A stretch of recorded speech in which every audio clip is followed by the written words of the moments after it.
Undertale is a story about personal morality and examining the consequences of your own choices. The game explores topics such as selfishness, determination, empathy, regret, and the care you extend to others as you interact with characters such as Frisk, a child who accidentally falls into a secluded underground region of Earth, aptly named as the Underworld, filled with monsters. With the goal of leaving, you explore the underworld and its inhabitants while discovering that beyond their monster-like exterior, they're not so different from you. To start with, RPGs tend to keep game mechanics and narrative design separate, as if narratives are independent of the game itself. Games that are dependent on heavy narratives tend to neglect complex game mechanics and vice versa. Undertale goes against this by structuring game mechanics and narrative in parallel, where they feed off each other in equal turns. You cannot understand Undertale's story without becoming intimately familiar with its game mechanics. After falling into a flower field, you meet Flowey, a deceptively innocent character that acts as your tutorial guide to the underworld and the game itself. Flowey cheerfully introduces Frisk to their soul, describing it as the very culmination of your being that will grow stronger as you gain LV. Flowey uses the evocative space, or genre traditions already well known to players as defined by Jenkins, to introduce basic self-explanatory RPG game mechanics that any novice gamer could understand. Fight monsters to gain EXP and LV to become more powerful, and repeat. Soon enough, the tone of the game changes, and you're thrown into a death trap with no escape. Because of Flowey's betrayal, you are misled into believing that the rest of the game will be just as sinister. After your first interaction with a cast character as important as Flowey, you become alert. You become suspicious of everyone, and you think everyone's out to get you. You don't believe in the kindness shown by Toriel. Or maybe you do, and it is this potential of something beyond violence that makes Undertale so unique.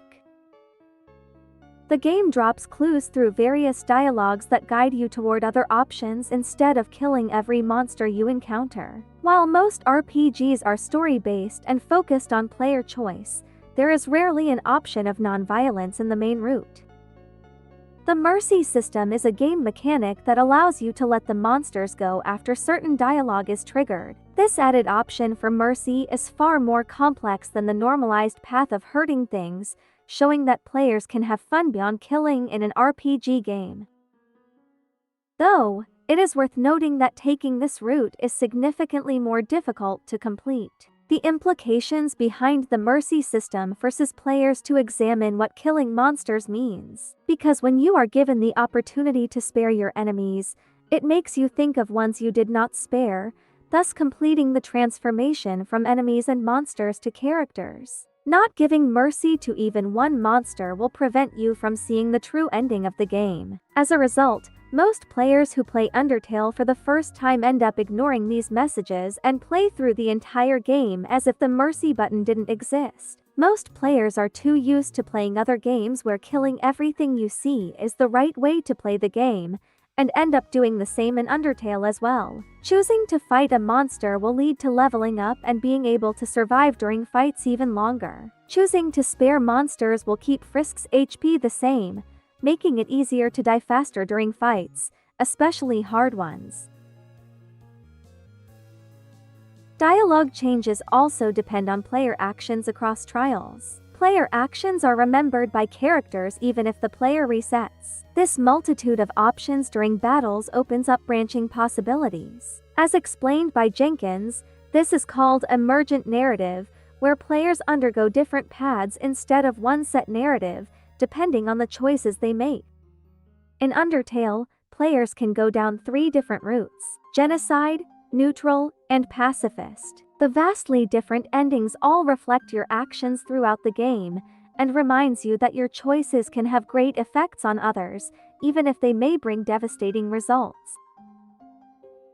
Another game mechanic in Undertale that's present in many other games is the ability to save the game. Every time you come across the yellow diamond, you can save your current game state, restore all of your health, and become filled with determination.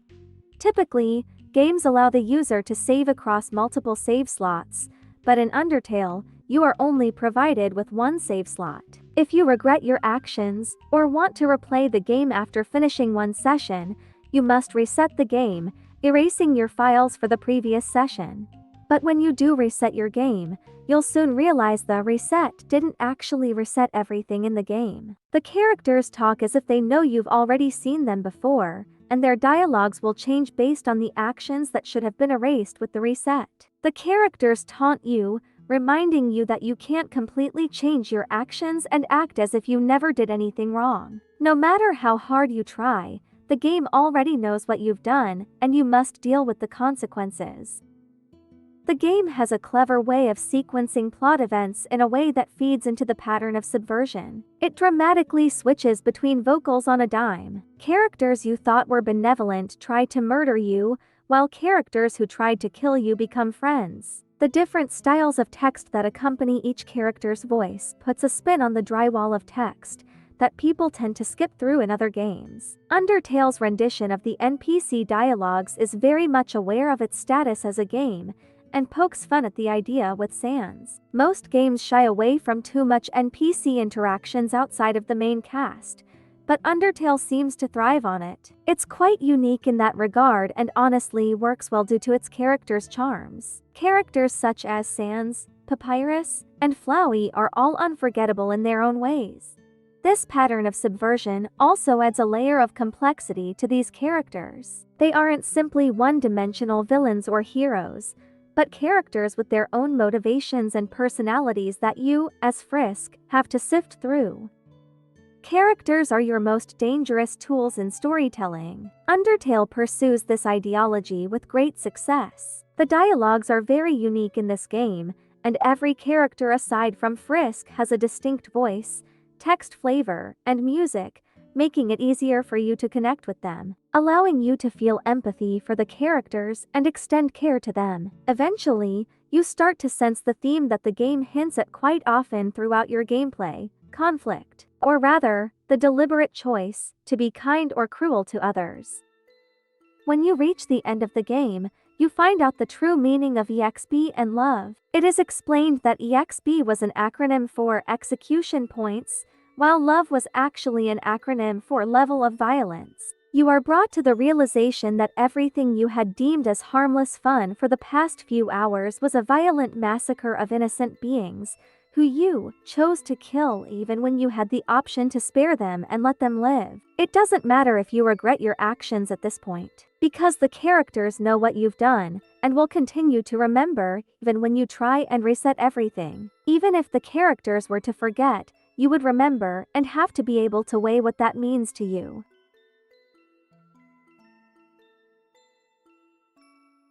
After all this analyzing and going back and forth with choices and independent will, the character Frisk is still ambiguous. Frisk changes based on the actions of you, the player, and reflects your personal morality, and the results of the game makes you think again about your actions and the meaning behind them.